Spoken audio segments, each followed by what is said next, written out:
As Russia tightens its grip on the Crimea region of Ukraine, the United States and Europe are weighing their options to isolate the country. Secretary of State John Kerry is heading to Kiev tonight. Russia has reportedly given a deadline of 10 p.m. Eastern for 2 Ukrainian warships to surrender or be seized, but Moscow is denying that ultimatum. President Putin made his first public appearance in nearly a week today to watch military maneuvers in western Russia, and then earlier today, President Obama offered this warning. I think the strong condemnation that it's received from countries around the world indicates the degree to which Russia's on the wrong side of history on this. If, in fact, they continue on the current trajectory that they're on, that we are examining a whole series of steps, economic, diplomatic, that will isolate Russia. This will be a costly proposition. Tomorrow, NATO's council will hold an emergency meeting at the request of Poland that invoked a clause that indicates the country feels its security is threatened. So, Bob, I want to go to you first, because in any White House, you can just be going along, you've got your agenda, you've got the State of the Union and your budget, then all of a sudden something that happens overseas and lands on the president's desk. What do you think about all the developments over the weekend? Well, it lands on his desk at a time when his biggest negative is that he's not a very strong president. So here you've got this major foreign policy issue, which is a significant issue. Let's not understate this. The Kiev, the whole Ukrainian issue for Eastern Europe and for NATO is very, very important. For the Poles, I understand that. I watched today when the UN ambassador from Russia, Security Council, and Powers, our ambassador, who was very good. The Russian guy said, we're in there for human rights. I mean, it was so obviously a typical old school Russian thing, and she said, and she was very good at outlining what they'd done wrong. I think that they're not going to give up the Crimea. I think they're going to try to annex it. And then the question is, what do we do about it? What are the options of the president? I think everybody agrees there's no military options, so it's economic actions. First thing that ought to be done is thrown out of the G8. That would hurt the Russians. They would probably cut off their oil and gas to Europe, but I think that's a price they may have to pay.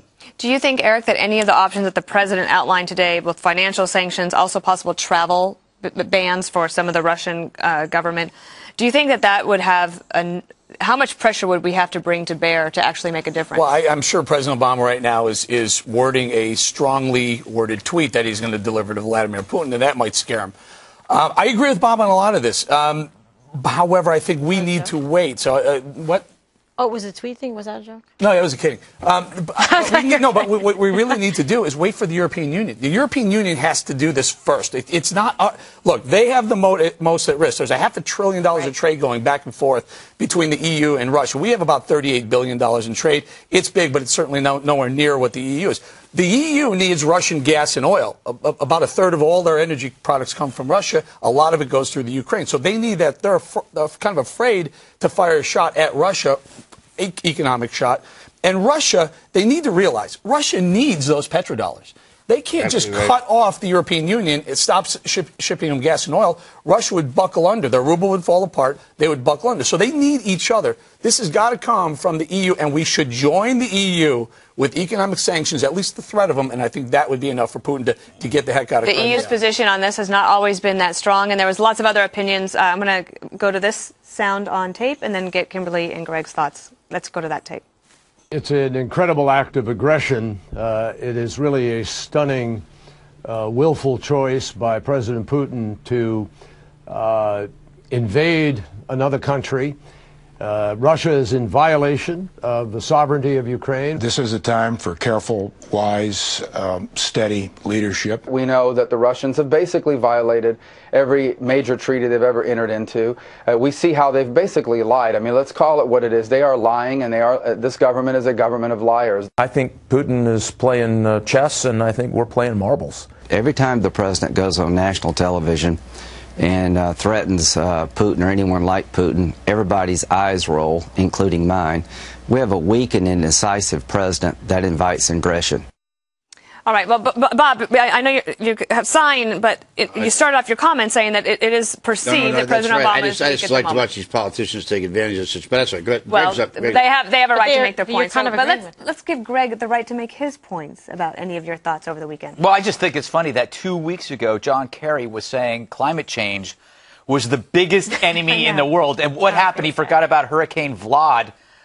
Saying to a tyrant that you're on the wrong side of history means nothing. That's like telling a bank robber that he doesn't have an account at the bank.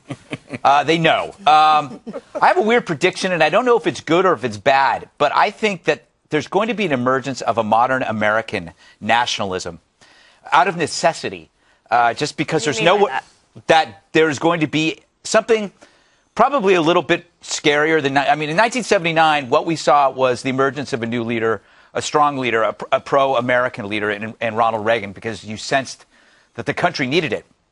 There's nowhere else to go for America. You can't get any less ambivalent than we are right now about the world. It's a combination of isolationism on the left and the right, that we've decided that we want to turn out the lights and pretend we're not home. And I think right now we're in a state where we actually might have to see a resurgence of a very nationalistic leader out of necessity, because no one seems to listen to us. And I don't know if that's good or bad. I think it might be good. What are your thoughts on that, Kimberly? Really? I don't know. I think this is a very bad situation. I think it's a tipping point in many respects, because this is just more of, Putin asserting himself. I mean, he is the bad guy. He is the bully here. He's the one that's in violation. But unfortunately, I'm not very optimistic about any kind of, sanctions that we might put forward, or, removal from the G8, because I think that Russia, and Putin in particular, will find a way to go around it. He's been very successful at doing that. Look, I want to be optimistic, glass half full and all that, but a little sprinkle of reality in there. A couple of comments. One, I think Eric's exactly right about the EU. They're the ones that most at stake, and I think they have to make that decision. Here's another interesting thing that's going to happen. There'll be a move at the Security Council to put enforcements on, put sanctions on Russia. The question is, where's China going to be on that? I'll tell you. Well, there was confusion today on that. There was a lot of confusion today on that, because world leaders have phone calls, and then their PR people rush to the microphones to try to shape those phone calls.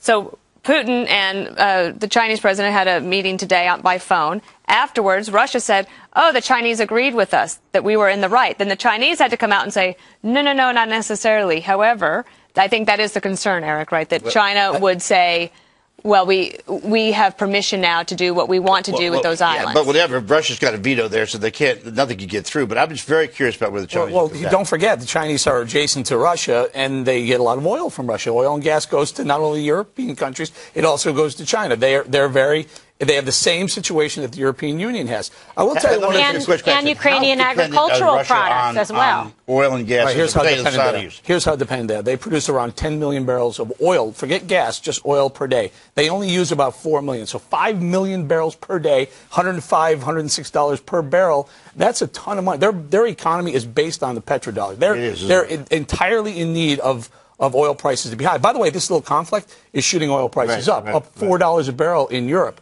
$2 a barrel here. But that's what they've got to rely on is petrodollar. Can I just throw something in very quickly? Lindsey Graham mentioned this, and I think he's completely off base on this. A couple other senators mentioned it, that we should actually look at our banking system and maybe free some assets of Russians. Individual Russians, not only...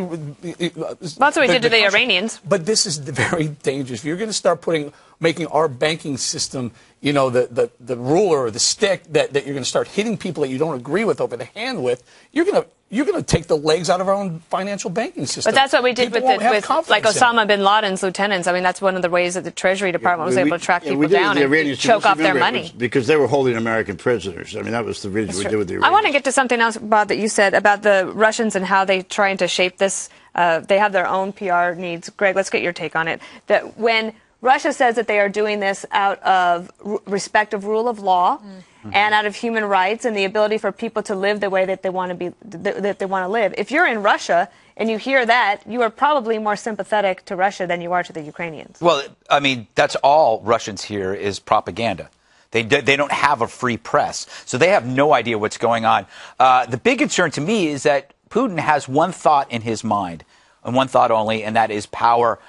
We have a president right now that's preoccupied with a plethora of issues in which none of them are prioritized. They're all of equal fitting and equal setting. I mean, it could be a gay athlete. It could be climate fluctuations. It could be an angry professor. All these things are swirling around in Obama's head.